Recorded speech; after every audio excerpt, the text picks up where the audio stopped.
Alright guys, today we're going to talk about after treatment cleaning systems and what your filters are going through when they come to us. So I just got a little bit more education, and this is the first time I've had an opportunity to watch one of these work firsthand. So I'll just kind of explain the process as I understand it, and I'll show you how this machine works and how we test your after treatment systems and we clean them.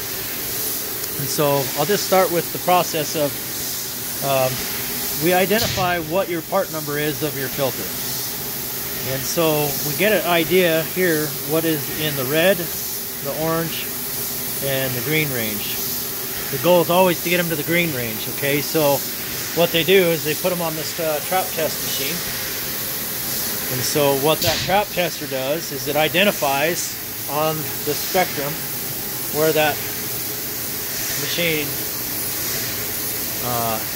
what the resistance is through the machine, or how plugged your filter is.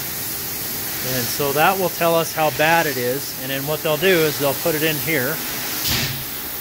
So that's what this machine is doing right now, and it's just essentially blowing high pressure through the filter, and it's trying to release all the particulates and soots that have collected inside that filter. So they will do that for 30 to 45 minutes on the filter just to see what happens. So this particular filter, they've done it already for 45 minutes, and then they put it back on the trap test.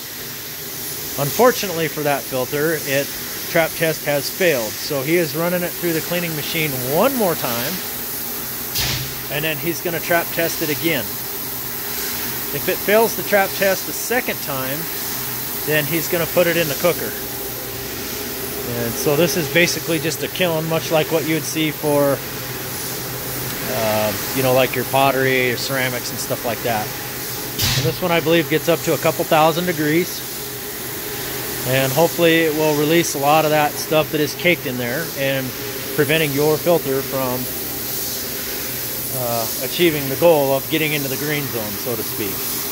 At which time they'll go ahead and they'll trap test it again and throw it back in here and see if they can get it into the green. If that fails one more time, that's when we give you guys a call and we say, Mr. Customer, unfortunately your DPF is plugged and we can't get it recovered, and you'll have to purchase a new DPF at that point in time.